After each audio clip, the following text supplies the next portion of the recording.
विकास, मानव विकास, मानव विकास, human development बोलते हैं इसे।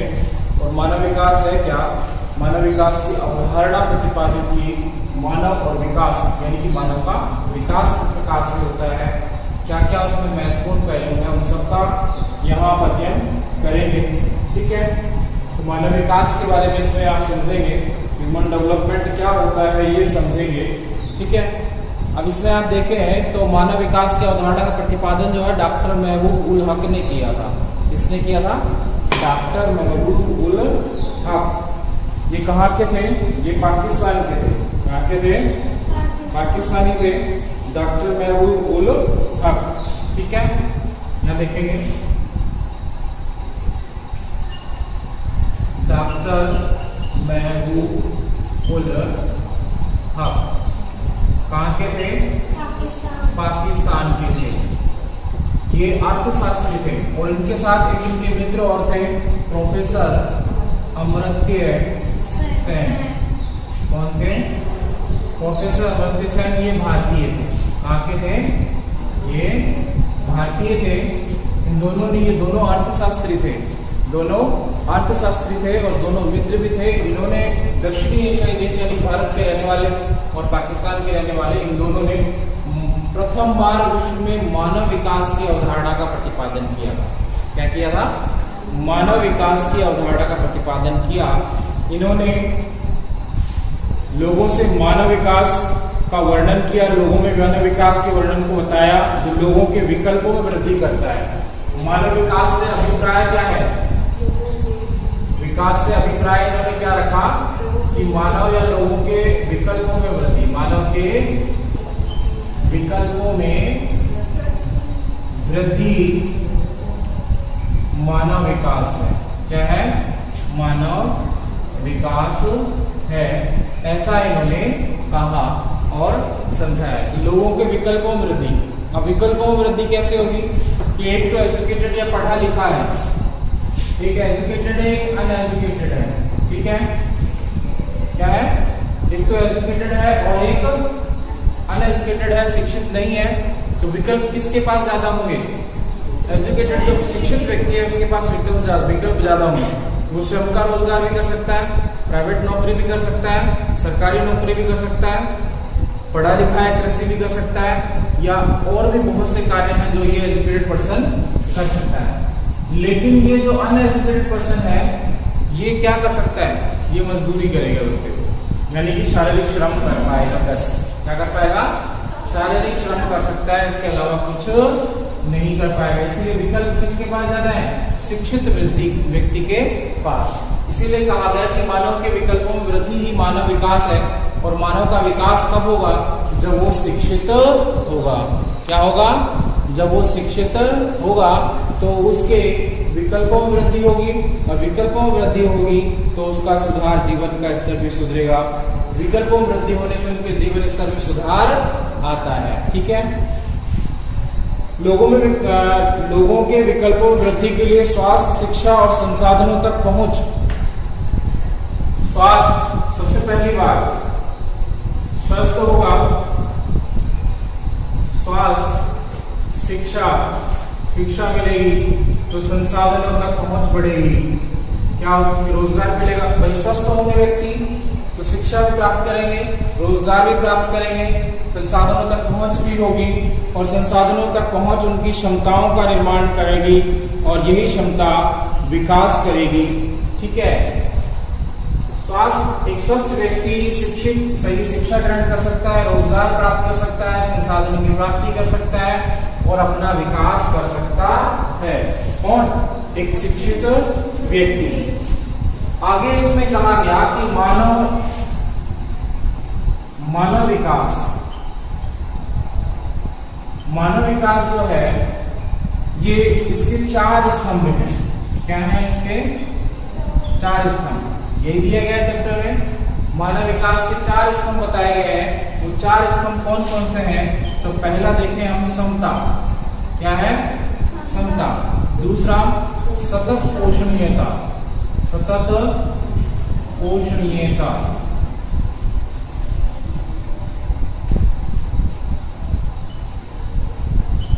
क्षमता, सतत पोषणीयता, तीसरा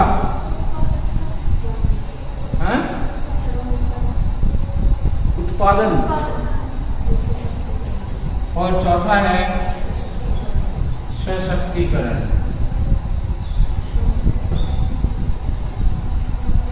ये चार जो स्तंभ है, चार जो शब्द हैं, ये माने गए। उत्पादक या उत्पादन या उत्पादकता कह लें, समता। यहां तक समझ में आया क्या कहा कि डॉक्टर महबूबुल हक पाकिस्तानी अर्थशास्त्री थे, प्रोफेसर अमृत हसन भारतीय अर्थशास्त्री थे, दोनों ही मित्र थे, दक्षिणी एशियाई देश के रहने वाले थे। इन दोनों ने मिलकर के एक अवधारणा का प्रतिपादन किया जिसमें बताया कि मानव का विकास कैसे संभव है या मानव का विकास क्या होता है, ठीक है। और अभिप्राय कहा कि मानव के विकल्पों में वृद्धि होने से अभिप्राय ही मानव का विकास कहलाता है, मानव का विकास कहलाता है। स्वास्थ्य, शिक्षा, संसाधन, ये सभी आयाम रखे गए, ठीक है। और मानव विकास के 4 स्तंभ रखे गए, यानी कि मानव विकास जिनके ऊपर खड़ा है। भाई ये टेबल है या घर है, वो कहीं ना कहीं इसकी नींव होती है, तो ये 4 नींव है, इसके 4 पाए हैं जिन पर ये मानव विकास खड़ा है। तो पहला जो है समता है। क्या है? समता। समता से अभिप्राय है सभी को इक्वल समानता दी जाए। क्या दी जाए? समानता। न जाति के आधार पर भेदभाव हो, न लिंग के आधार पर कि स्त्री पुरुष है, न ऊंचा न नीचा, न धार्मिक न अन्य रंग के आधार पर किसी प्रकार से भेदभाव नहीं किया जाना चाहिए, बल्कि प्राणी मात्र जो भी पृथ्वी पर है उसको सभी को समान माना जाना चाहिए। तब जाकर ही मानव के विकल्पों में वृद्धि बहुत अधिक हो पाएगी, ठीक है। अगर एक दूसरे से भेदभाव करेंगे तो दूसरे क्या हो जाएंगे? पिछड़ जाएंगे। क्या हो जाएंगे? कुछ लोग आगे निकल जाएंगे, कुछ लोग पीछे पिछड़ जाएंगे। इसलिए समता का होना जरूरी है। सतत पोषणता, भाई समानता आ जाए, उसके बाद में पोषण। पोषण सबसे पहली आवश्यकता होती है, ठीक है। आपको भोजन ही ना मिले तो आपका शरीर वर्क करेगा? करेगा नहीं करेगा। सतत का मतलब होता है लगातार। सतत का मतलब होता है लगातार। पोषणता का मतलब होता है पोषण, खाने पीना मिलना है। आपको 5 दिन भूखा रखा है, एक दिन में हालत खराब हो जाती है। कोई बढ़िया से व्रत कर लो, एक दिन का पूरा 24 घंटे का, शाम को तो ऐसी हो जाती है मुंह लटक के खरबूजे जैसे हो जाएगी है। फिर बाद में हम तो रोटी, अब कहेंगे तो है नहीं किसी से, ज्यादा ज्यादा मम्मी को तो कहेंगे भूख लग रही है ना भाई। पर व्रत तो करना है, कृष्ण जी को मनाना है, कृष्ण जन्माष्टमी करनी है, फिर बढ़िया बढ़िया खाने को तो मिलेगा, है ना भाई। खाते क्या जाती है? एक एनर्जी आती है और फिर काम करना है, अगले दिन एनर्जेटिक रूप से हम काम करने लगते हैं। तो सतत मतलब ऐसा पोषण हमें लगातार मिलना चाहिए जिससे हमारी शरीर में एनर्जी रही है और हम काम कर सकेंगे। भाई काम करेंगे तभी तो उत्पादकता आएगी, भोजन मिलेगा तभी तो रोजगार या श्रम करेंगे शारीरिक और मानसिक दोनों रूप से, और तभी क्या बढ़ेगी? उत्पादकता बढ़ेगी। भाई एक बीमार व्यक्ति कोई काम कर सकता है क्या? एक बीमार व्यक्ति से क्या चल फाट कूदने लग जाए, गड्ढा कूदने लग जाए, मकान बनाने लग जाए, बनाएगा? नहीं बनाएगा। उसको पोषण नहीं मिल रहा हो, कुपोषित व्यक्ति हो, कितना काम करेगा? नहीं करेगा। उत्पादकता नहीं। जितना स्वस्थ व्यक्ति होगा तो उत्पादकता बढ़ेगी, श्रम करेगा, पैसे आएगा, रोजगार करेगा, तो उत्पादकता बढ़ती है। और फिर आता है सशक्तिकरण। जब तुम्हारी जेब में पैसे आ जाते हैं ना, वो देखा एक बार भाई तो मॉल में जा रहे हैं, पहले तो सब वैसे नॉर्मल बाजार लगता है, मॉल में जा रहे हैं, जेब में गड्डी रखी हो 2-2 हज़ार की है ना, कम से कम 20-25 नोट रखे हैं, 2-2 हज़ार के। यूँ जाएगा आज तो सारा मॉल खरीद के लाऊंगा मैं, है। और जब 2 का 1000 का, ये 1000 का 500 2 रखकर चुपचाप जाएंगे। अब ये देख लो 1000 रुपये में क्या आ जाएगा, है। यही होता है ना। तो भाई जब 2-2 हज़ार की गड्डी रखी हो, पैसे ज्यादा रखे हो 2-2 हज़ार के, तो सशक्तिकरण आ जाता है। यानी कि जब आपका आय का स्तर बढ़ जाता है, आपको रोजगार मिलने लगता है, आपकी आय बढ़ जाती है, शिक्षित हो जाते हो, पोषण मिलने लगता है, समानता मिल जाती है, तो आप अपने हक के लिए लड़ना या अपने हक को मांगना शुरू कर देते हो। और जब ये चारों जब पूर्ण हो जाते हैं तो मानव का विकास होना संभव हो जाता है। क्यों? जो बड़े देश हैं, बड़े मतलब विकसित देश है, उनमें यही है। सब पर समानता होती है बड़े विकसित देशों में, एजुकेटेड होते हैं, पोषण सभी को मिलता है, उत्पादकता, फैक्ट्री वगैरह कम, बहुत सारे काम वहाँ होते हैं, और फिर वो सशक्त होते हैं। जो एजुकेटेड पर्सन होता है वो सब कुछ समझता है, और शिक्षित व्यक्ति अपने हक को मांगने के लिए तैयार होता है। ऐसे किसी को तो पता ही नहीं वो मांगेगा क्या, है। तो 4 स्तंभ है: समता, सतत पोषणता, उत्पादकता और सशक्तिकरण। ठीक है, ये 4 आयाम में 4 स्तंभ हो गए किसके किसके मानव विकास के। तो इसके बाद में आता है आपके मानव विकास के उपागम। अब इसमें क्या दिए गए हैं, मानव विकास के उपागम की बात की गई है। सो विभाजन किया जाता है उस प्रकार से, यहाँ देखें उपागम कहते हैं इसे। तो इसमें आय उपागम, कल्याण उपागम, 4 उपागम इसमें भी रखे गए हैं। अवधारणा, आधारभूत आवश्यकता और क्षमता। तो इसमें पहला रखा गया आय उपागम। आय उपागम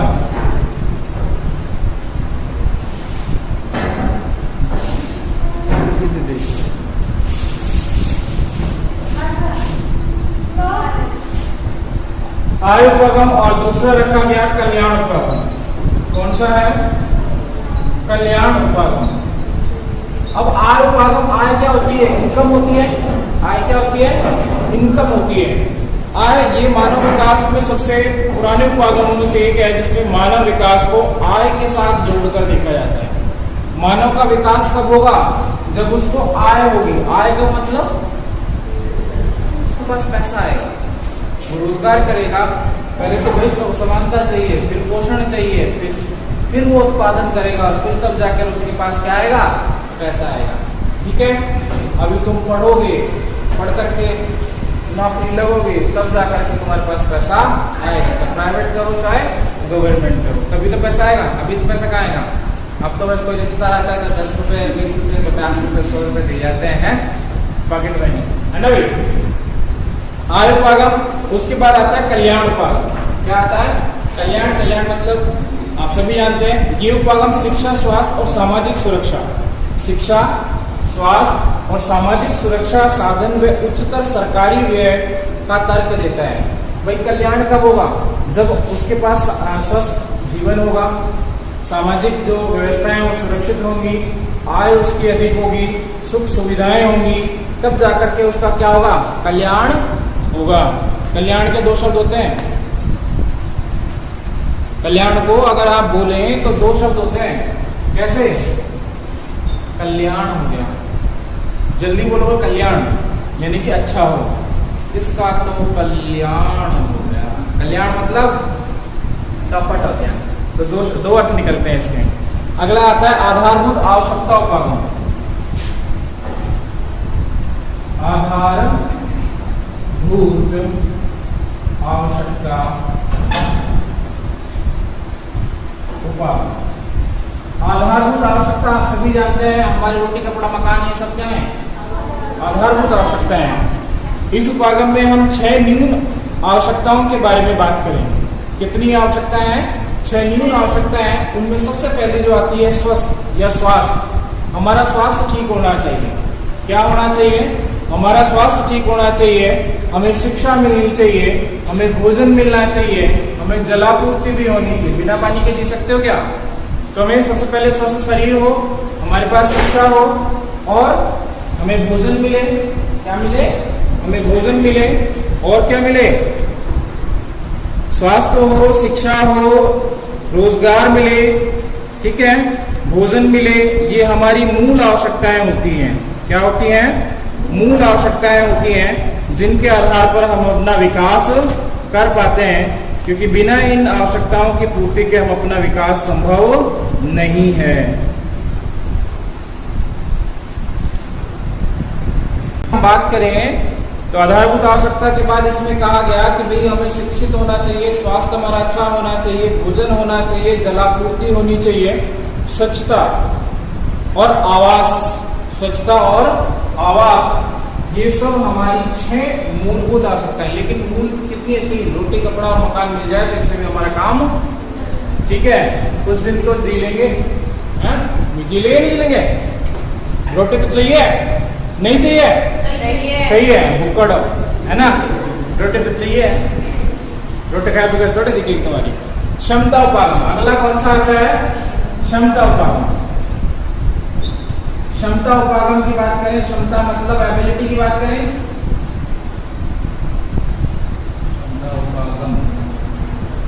क्षमता उपागम की बात कर रहे हैं। क्षमता यानी कि एबिलिटी, इस उपागम का संबंध प्रोफेसर अमर्त्य सेन से है। किससे है? प्रोफेसर अमर्त्य सेन, जो कहाँ के थे? भारतीय थे, ठीक है। और महबूब उल हक कहाँ के थे? अमेरिकन थे, सॉरी पाकिस्तानी थे। कहाँ के थे? पाकिस्तानी थे। अब कह रहे हैं कि क्षमता उपागम जो है प्रोफेसर अमर्त्य सेन से संबंधित है। इनके अनुसार संसाधनों तक पहुंच के क्षेत्रों में मानव क्षमताओं का निर्माण बढ़ते विकास की कुंजी है। संसाधनों तक पहुंच का निर्माण ही मानव विकास की कुंजी है। मनुष्य जितना जितना अपने संसाधन जो पृथ्वी पर है उनका उपयोग करेगा, उतना ही अपना विकास करता चला जाएगा, ठीक है। पहले खाने को कम हुआ करता था, अब खाने को बहुत कुछ है?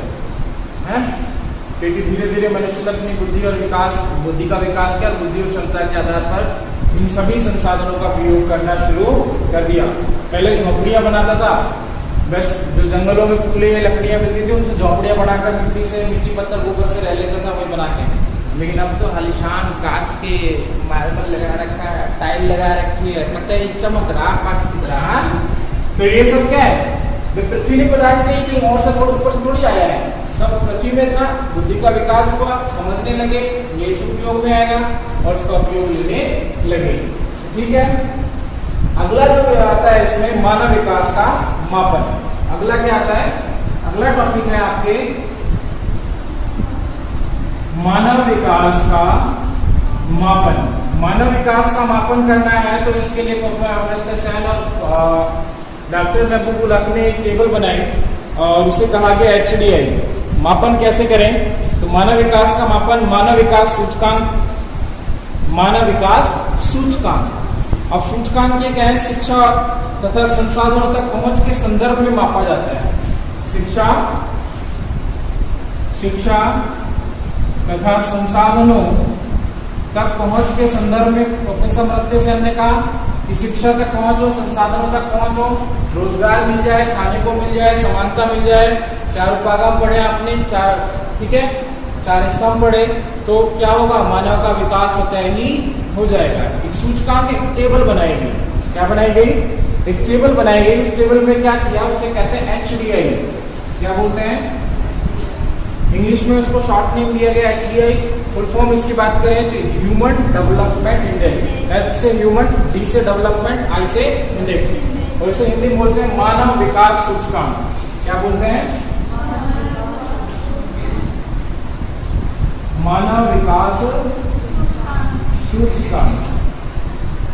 इस मानव विकास सूचकांक का प्रतिपादन 1990 में, सर्वप्रथम 1990 में प्रोफेसर अमर्त्य सेन और डॉक्टर महबूब उल हक ने किया, और तब से लेकर अब तक प्रतिवर्ष मानव विकास सूचकांक इंडेक्स यानी कि जो ये रिपोर्ट है प्रतिवर्ष तैयार की जाती है, और इसमें विश्व के देशों का मानव विकास को मापा जाता है। क्या किया जाता है? मानव विकास का मापन किया जाता है, ठीक है। ये स्वास्थ्य के सूचक को निश्चित करने के लिए जीवन प्रत्याशा को चुना जाता है। जीवन प्रत्याशा क्या होती है? शिक्षा, संसाधन और स्वास्थ्य, और जीवन प्रत्याशा। जीवन प्रत्याशा होती है बेटा औसत आयु, किसी व्यक्ति की जो कितनी किसी क्षेत्र विशेष में औसत आयु कितनी होती है। जैसे हमारे भारत में हम देखें तो 55 से 60-65 के बीच में औसत आयु है। इसके बाद आदमी कहाँ पहुंच लेगा? बल्ले बल्ले भगवान जी के पास यात्रा करेगा, स्वर्ग की यात्रा है, करेगा नहीं करेगा? तुम भी जाओगे नहीं जाओगे? तुमसे पहले कौन जाएगा? मैं जाऊंगा, है ना, ठीक है ना? ठीक है, सबको जाना है। तो ये जीवन प्रत्याशा, बट कि कौन पहले जाएगा, कौन जल्दी जाएगा, उसकी औसत निकालनी जाती है, तो उसे क्या कह देते हैं? जीवन प्रत्याशा, एक औसत आयु, तो उसको भी देखा जाता है। भाई जो देश विकसित होगा, जहाँ खाने पीने को अच्छा है, जलवायु अच्छी है, स्वास्थ्य अच्छा है, तो वहां पर लोगों की आयु में वृद्धि हो जाती है। तो उत्पादन अधिक करेंगे, सशक्तिकरण होगा, तो मानव विकास भी वहां पर ज्यादा होगा, ठीक है।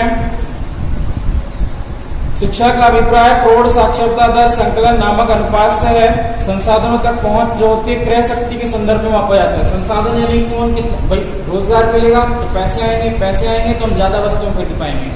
हमारे घर वाले या पहले जो दादा या जो पुराने बुजुर्गों सुने तो ये कहते थे हमारे पास 2 ही कुर्ते थे, हमारे पास 2 ही पजामे थे, और घर वाले साल में 2 साल में एक बार सिलाते थे, कोई शादी ब्याह या कोई अवसर पे है। और अब नाइट को पहनने का अलग है, स्कूल जाने को अलग है, स्कूल से आने को पहनने का अलग है, खेलने जाएंगे तो अलग है, खेलने के लिए जूते अलग हैं। वहां नंगे पैर घूमा करते थे, स्कूल के लिए साल 2 साल के लिए एक नेकर सिलवा दी जाती थी लड़कों को, अब पहन के डोलते रहे बेटा, जब तक पट नहीं जाए तब तक अगली नेकर नहीं आए। ठीक है, तो क्या था, संसाधन कम थे, आय कम थी तो पहुंच भी कम थी। ठीक है, आगे देखें तो इसमें हम देखेंगे आगे अंतरराष्ट्रीय तुलनाएं की गई। मैंने आपको कहा एचडीआई मतलब ह्यूमन डेवलपमेंट इंडेक्स यानी कि मानव विकास सूचकांक प्रतिवर्ष 1990 से लेकर अब तक ये प्रतिवर्ष तैयार किया जा रहा है। और इसमें देखें तो सबसे ऊपर जो देश आता है वो आता है नॉर्वे। कौन सा आता है? नॉर्वे। आपके पास किताब में दिया होगा, नॉर्वे पूरी टेबल दी है, उसमें 8-10 देशों के नाम ले रखे हैं। ठीक है, प्रतिवर्ष अब जब इसमें आकलन करते हैं तो नॉर्वे एक ऐसा देश है, छोटा यूरोपियन देश है, जिसमें आप देखें तो हर बार मानव विकास सूचकांक जो है वो उच्च ही होता है। और मानव विकास सूचकांक का जो स्कोर होता है, क्या होता है? मानव विकास सूचकांक का जो स्कोर होता है, जो मापन किया जाता है, वो 0 से 1 के बीच किया जाता है। 0 से 1 के बीच, उसमें फिर पॉइंट में 0 इतना आगे बता रहा हूं। अंतरराष्ट्रीय तुलनाएं जो देखें हम तो 4 भागों में बांटकर करते हैं। मानव विकास की अंतरराष्ट्रीय तुलना करें तो इसे 4 भागों में बांटकर की जाती हैं।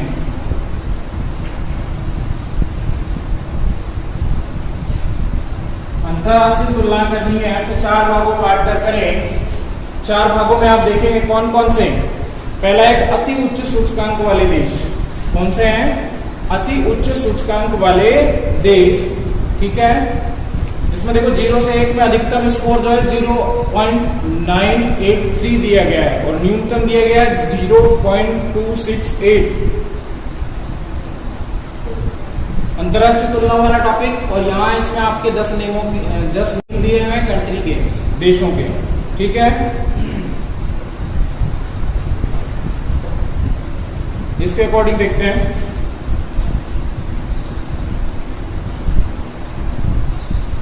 आगे देखिए, इसमें अंतरराष्ट्रीय तुलनाओं की बात करें। मानव विकास को अंतरराष्ट्रीय तुलनाएं रुचिकर हैं। प्रदेश, आकार और प्रति व्यक्ति आय का मानव विकास से प्रत्यक्ष संबंध नहीं है। प्राय मानव विकास में बड़े देशों की अपेक्षा छोटे देशों का कार्य बेहतर होता है। नॉर्वे भी एक छोटा सा देश है और यूरोपियन देश है, तो आर्थिक, सामाजिक और सांस्कृतिक स्तर पर इसका विकास अच्छा हो गया है, इसीलिए इसमें मानव विकास की श्रेणी में हमेशा ऊपर आता है। क्या आता है?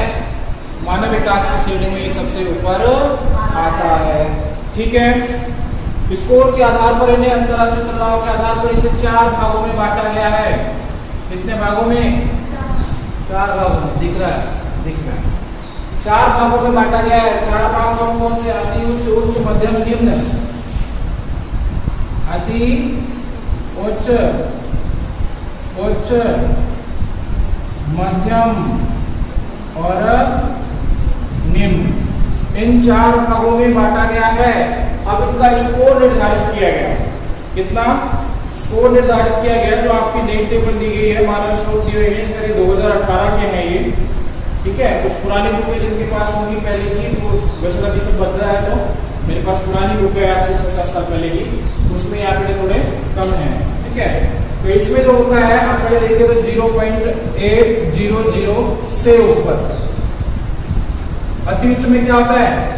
0.800 से ऊपर होता है, और इसमें होता है 0.71 से 799 होगा, 799 के बीच। तीसरे में जो मध्यम होता है इसमें 0.550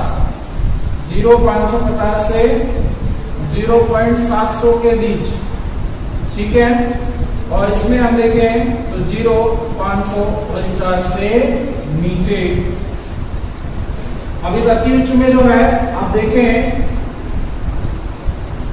अति उच्च में यहाँ जो आपके न्यूयॉर्क टेबल में दिए गए 59 देशों का 2018 में, फिर 53 देशों का, फिर 39 देशों का और फिर 38 देशों का, यानी कि अति उच्च में आपके 59 देश आए हैं। अति उच्च में आपके 59 देश 2018 के अकॉर्डिंग है, ये किसके अकॉर्डिंग है आप, और अब आप कहीं और सर्च करेंगे तो 19 के भी आए होंगे, 20 के भी आए होंगे, ठीक है। उच्च में आपके 701 से 799 के 701 से 799, फिर 800 से ऊपर हो जाता है। 53 देश है। मध्यम वाले विकास वाले क्षेत्र में 39 देश रखे गए और निम्न में आपके 31 देशों की संख्या है। क्या है? तो इसमें कुछ 10 देशों के नाम दिए गए हैं। सबसे पहला नाम आता है नॉर्वे। कौन सा आता है? नॉर्वे।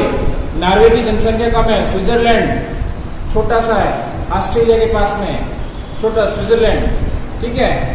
और ऑस्ट्रेलिया, ऑस्ट्रेलिया में आप जानते हैं ऑस्ट्रेलिया में जनसंख्या कम है, ठीक है, इसलिए मानव विकास भी ज्यादा है वहां का। आयरलैंड है, जर्मनी है, आइसलैंड है, हांगकांग है, स्वीडन है, सिंगापुर है और नीदरलैंड है।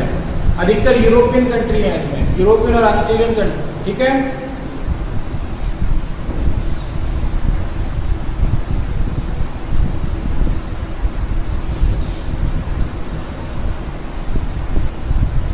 अब देखिए इसमें जनसंख्या घनत्व के अधिक और ज्यादा रहने का कारण अलग अलग देशों में अलग अलग रहा है। मुख्यतः जो प्रभावित करता है वो वहाँ की जनसंख्या, वहाँ के संसाधन, वहाँ के रोजगार, वहाँ पर शिक्षा, वहाँ पर समानता, वहाँ पर सततपोषणता, वहाँ की उत्पादकता, वहाँ का सशक्तिकरण, ये सब क्या करते हैं?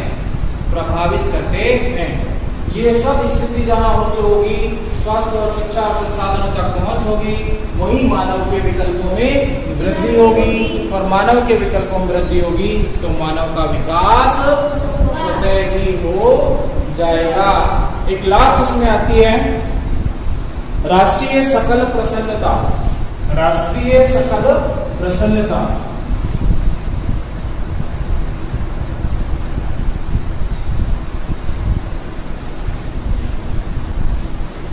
एक और निकाला है राष्ट्रीय स्तर पर सकल सभी राष्ट्रों को मिलाकर के देखा जाए तो राष्ट्रीय सकल प्रसन्नता क्या होती है? भूटान सरकार द्वारा, कौन सी सरकार द्वारा? भूटान सरकार द्वारा घोषित देश की प्रगति का अधिकाधिक माप, देश की प्रगति का अधिकाधिक माप। इस माप अनुसार प्रसन्नता की कीमत पर भौतिक प्रगति नहीं की जा सकती। ऐसा हो जाता है कि प्रसन्नता की कीमत पर भौतिक जो वृद्धि या प्रगति है वो नहीं मापी जा सकती।